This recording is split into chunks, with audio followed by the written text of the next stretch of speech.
मेरा नाम फ़ारूक अली है। How to be creative, how to think outside the box. For that my answer is to think outside the box you need to have a box.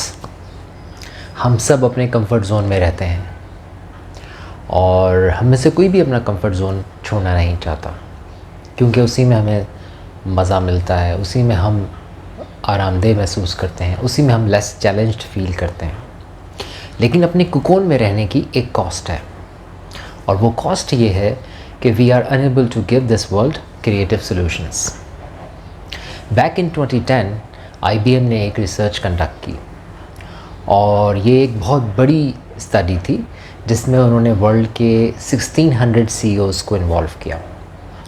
और ना सिर्फ 1600 CEOs को involve किया, बल्कि उन्होंने इंश्योर किया कि ये स्टडी मोर देन 60 कंट्रीज़ में कंडक्ट की जाए।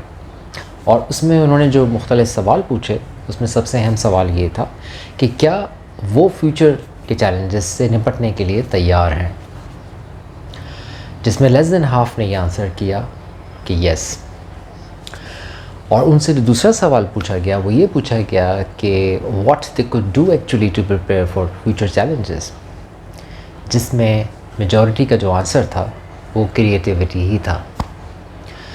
तो हम आज की वीडियो में इस पर बात कर रहे हैं कि how can we become more creative, how can we have more creative solutions. हम सब अपनी सारी ज़िंदगी अपने हम ख्याल लोगों में गुजारते हैं। वो लोग जिनका वैल्यू सिस्टम हमसे मैच करता है, वो लोग जिनके कल्चरल नॉर्म्स हमारे जैसे होते हैं, वो लोग जिनके बिलीव्स हमारे जैसे होते हैं, ऐसे लोगों में हम कंफर्टेबल महसूस करते हैं। और ऐसा करने में कुछ हर्ज भी नहीं, लेकिन याद रखिए, अगर आप हमेशा ही उन लोगों के साथ वक्त गुजारेंगे जो आपके जैसे ही हैं, तो आप चीज़ों को नए पर्सपेक्टिव से कैसे देखेंगे, आपके जहन में कोई अछूता ख़याल कैसे पनप पाएगा कि जब आप हमेशा ही अपने जैसे लोगों में वक्त गुजारते हैं, जिनका पर्सपेक्टिव, जिनके नज़रियात आपके जैसे ही हैं। तो अगर आप अपनी लाइफ में कुछ उन लोगों के साथ भी वक्त गुजारेंगे जो आपसे डिफरेंट हैं, जो कि एक अलग सोच रखते हैं, तो डेफ़िनेटली ये आपको हेल्प करेगा आपकी क्रिएटिविटी को इन्हांस करने में। और ऐसा करने में यकीनन आपको अनकंफर्टेबल लगेगा, लेकिन वो आपका अनकंफर्टेबल होना आपको मददगार साबित होगा इन द लॉन्गर रन। आज की इस वीडियो में मैं आपको कुछ ऐसे टूल्स भी बताऊंगा जिसकी मदद से आप अपनी क्रिएटिविटी को इन्हांस कर सकते हैं। मिसाल के तौर पे हम सब रात को सोते हुए टूथब्रश करते हैं, और टूथब्रश करते हुए या तो हम ऐसे ही इधर उधर की बात सोच रहे होते हैं या हमारा जहन ब्लैंक होता है। अगर उस टाइम को यूटिलाइज़ करते हुए आप अपने जहन में कुछ ऐसे रैंडम वर्ड्स सोचें जिनका आपस में कोई कनेक्शन नहीं है, तो ये प्रैक्टिस भी आपको मददगार होगी आपकी क्रिएटिविटी को बढ़ाने में। मिसाल के तौर पे कोई भी ऐसे रैंडम वर्ड्स जैसे टायर, म्यूज़िक, बॉल, क्लास। अब ये चारों वर्ड बिल्कुल डिफरेंट थे जिनको मैंने अभी सोचा, जो कि रैंडम थॉट से आए और इनका आपस में कोई कनेक्शन नहीं है। याद रखिए, क्रिएटिविटी मुख्तलिफ़ पॉइंट्स का, मुख्तलिफ़ चीज़ों का जिनका बज़ाहिर आपस में कोई कनेक्शन ना हो, उनके दरमियान कोई सरप्राइजिंग कनेक्शन ढूंढने का नाम है। उसके अलावा आप सबको अपने एजम्पशंस को भी चैलेंज करना होगा कि आप जो सोच रहे हैं जनरली अपनी एजम्पशंस की बेस पर ज़िंदगी गुजार रहे होते हैं। हमारा एजम्पशन है कैसा हुआ होगा, हमारा एजम्पशन है कैसा होगा।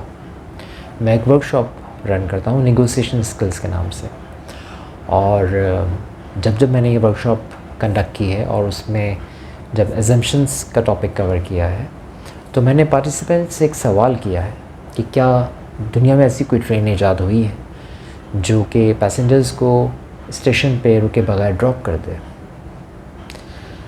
तो 90% आप यकीन करें ऑफ द टाइम पार्टिसिपेंट ने इसका answer within a minute no में कहा है। खैर, इसका आंसर मैंने अपनी video think out of the box में दिया है, बल्कि ये वीडियो शेयर करी है। लेकिन सवाल यहाँ पे ये नहीं है कि क्या ऐसा मुमकिन है या नहीं। सवाल ये है कि आप अपनी अजम्पशंस को क्यों नहीं चैलेंज करते। आप फ़ौरन नो कैसे कह सकते हैं।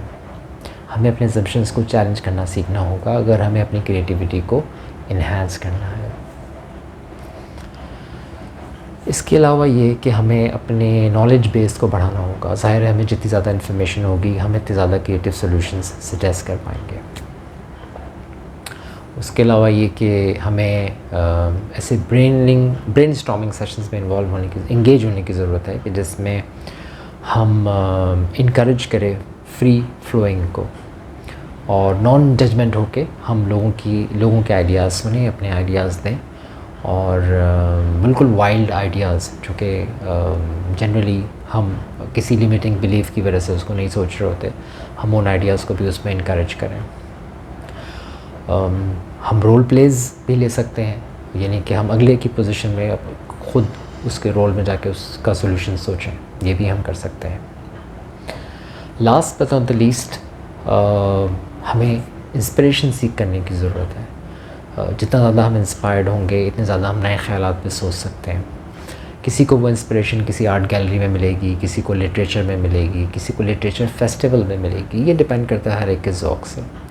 लेकिन मुख्तलिफ़ चीज़ें, मुख्तलिफ़ आइडियाज़ को ऑब्ज़र्व करके हम उनको इनकरेज कर सकते हैं, एक्नॉलेज कर सकते हैं कि देखें ये पेंटिंग कैसे लगी हुई है, देखें ये आइडिया किस तरह से आया, देखें ये दो कनेक्शन किस तरह से बन गए, आर्टिस्ट ने इसमें किस तरीके से इस पॉइंट को उस पॉइंट से किस तरह से कनेक्ट किया। उम्मीद करता हूँ कि ये वीडियो आपके लिए हेल्पफुल रहेगी। क्रिएटिविटी पे मैं कोशिश करूँगा कि एक और वीडियो बनाऊँ और इस बात पे हम सोचें कि हम कैसे मज़ीद क्रिएटिव हो सकते हैं। फ़ारूक अली को इजाज़त दें, अपना ख्याल रखिएगा। Thank you so much. Allah हाफ़िज़।